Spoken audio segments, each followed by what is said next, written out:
Hello, a little podcast today on celiac disease or gluten allergy, I guess you could say, and gluten sensitivity, intolerance, allergy, and this disease and how magnesium plays a key role in helping these people who suffer here. Now, magnesium is not the first thing you think of when you have an irritable bowel syndrome or whatever, or any of this kind of inflammation. You don't think of it because you think of this like laxative. That's the first thing people think, but that's because we're doing it the wrong way, and that's why it's laxative. It's the body's way of saying, get this out of here.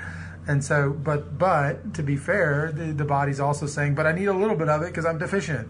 So the body gets stuck in like a catch-22 where it needs it, but like it's not the right way. So when you go through the transdermal route, there's another kind of saving system that you can use, which is your skin, to bring that magnesium levels back up in the body without having to go through the gut. And that's the key to these gut sensitivities and loose junctions and leaky gut and all of these syndromes that are out there that concern the problem with intestinal absorption. So I think that one of the ways that the magnesium helps so much is it allows for those phospholipids and in the fat layers, even in the enterocytes, there's magnesium dependent enzymes which allow for the uptake, and even the proteins in the layers allow to uptake that same magnesium from the foods, and then the magnesium is also used to convert and for the ATP cycle of these same cells to allow them to function properly. Now that's one level of it. There's another level, if you want to understand in a more mechanical way, is that the magnesium chloride, because it has this water molecule attached to it, it has this natural viscosity, almost like a dry oil. And that viscosity is like a traction viscosity. It's not like smooth. It's like a perfect traction, like a quantized smoothness.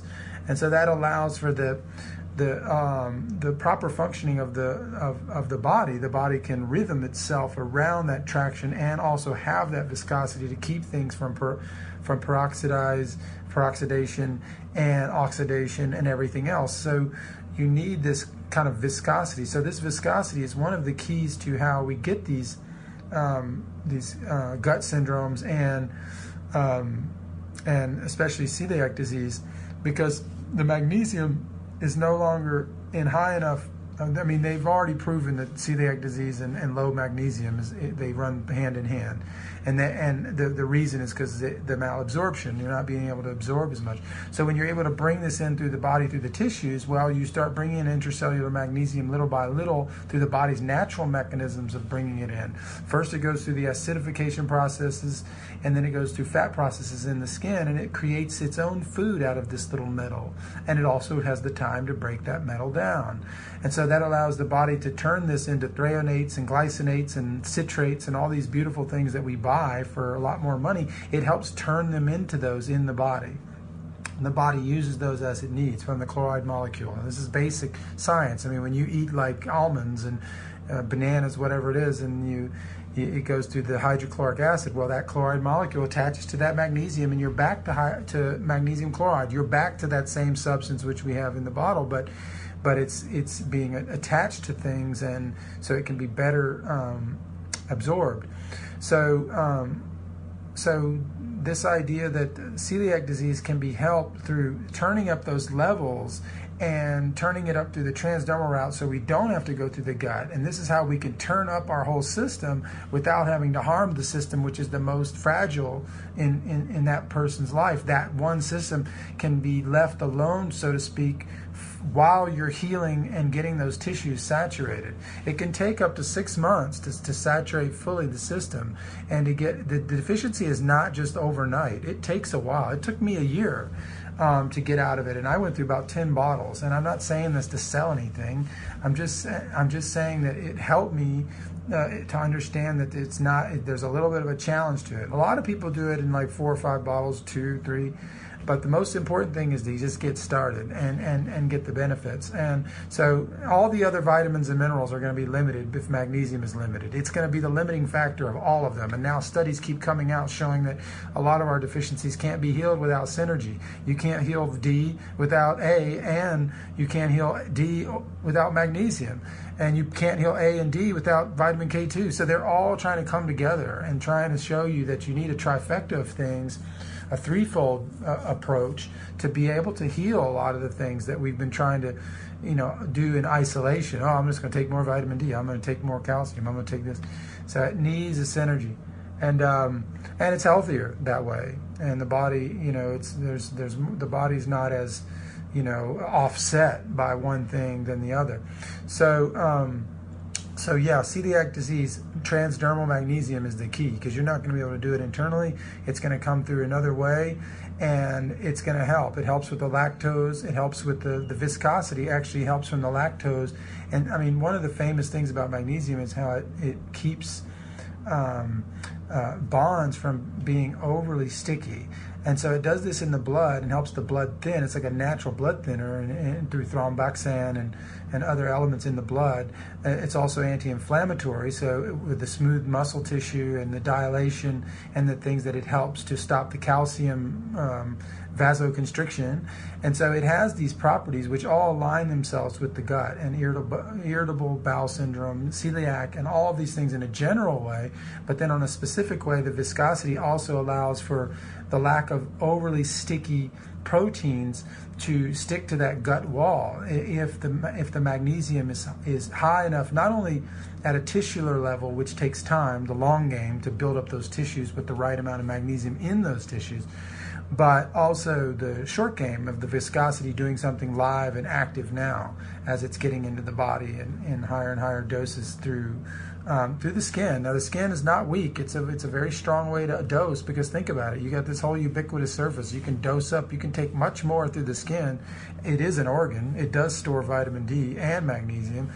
And it can bring that into the body in much higher dose than you could do through the internal. The internal is going to trigger the laxative effect. And a lot of people, especially in this category, just give it up because they're not even going to go there.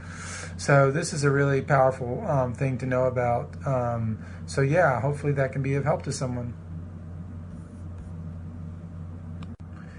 When it comes to magnesium, always get the right stuff. Do not go cheap in this area. There's a lot of stuff out there that's $1.50 a week, and we're $3 a week, so you could say it's double the price. But there's a lot of fake stuff out there, even stuff that's pretending to be Zechstein. It's called ancient Permian, genuine Zechstein. There's all sorts of labels out there, and they're self-certified. And the only real official seal that you could find from the Vendam, which is a city in Holland from which this natural salt pillow formation is, where you find this natural state magnesium chloride stone called bischofite in large quantity, is using the logo Zechstein inside. So if the Zechstein inside logo doesn't appear, is not on the bottle, it's not from the city of Venn, it's not the real thing, it's not even from Holland. So there's a lot of fake imports. The word Zechstein can't be controlled, so there's a lot of fake UPS, USP, pharmaceutical grade, and all these different companies, Spray and Permian and Trans Ancient, and you see these different labelings, and they're using the word Zechstein abusively. So the only way to guarantee the right thing is probably to spend a little bit more. The thing is it's not that expensive. It's $3 a week to knock out the #1 deficiency in the world. And so it's not something that we should play with just getting super cheap on. It's kind of like getting really cheap on our salt and eggs and milk and bread and things like that are so basic. We want to spend money in these areas to where we can ensure a better product, because when it's not coming from the Zechstein inside and that logo's not on the bottle, first off, it's solvent extracted, it's chemically treated, and so therefore it's not the same at the molecular level as far as chelation, uptake, bonding, conjugation, and all these other membrane transport and connectivity and calcium channel blocking. All the things that magnesium can do are limited by the fact that it's been chemically treated, and it's no longer, I guess you could say, sticky. It's sticky as a substance no matter what they do with it, but It's no longer sticky and to a molecular level and able to chelate and make those bonds and conjugations in the right way. So you want to get something that's done right by nature and pure. And so this guarantees that. Not only does it guarantee that, but it also guarantees that people aren't mixing some good stuff with some bad stuff and then selling that as Zechstein or whatever, because as soon as the label, the logo's not on the bottle, you can't rescan that bottle and tell what it is. So there's a way to just keep this fakery going. And so we want to try to find the right stuff. I guess most people, it's not that they're all malintentioned, but it's just that there's this kind of lack of consciousness around the fact that magnesium, oh, it's all the same, it's just a mineral, do what you want with it, but it's not. And so the same with milk, the same with bread, everything is different. You just can't say pasteurized like milk from these industrialized cattle is the same as small Jersey cattle, raw milk, and so it's just worlds apart. And so don't be fooled. So get the right stuff. That's for the first part. The second part is it's in glass. So if you want the right stuff, get it in glass. These glass blue bottles, and this is the signature series of the Zechstein inside, as far as that type of quality that we could use to make sure the product has no endocrine disruptors, no chemical microplastic leaching into the product, and then that, once again, going into the body. Now, you don't want that in the body because we're trying to get those out of the body, and magnesium conjugations help pull that out of the body through enzymes. And so we don't want to bring some in at the molecular level on that same molecule. I mean, it's kind of ridiculous. So do the right thing, get it done right, and get the right price point. $25 for 2 months is very cheap, and it's a good price point to cover the deficiency of the century, basically. So come check us out at theheartoftradition.com and get your own.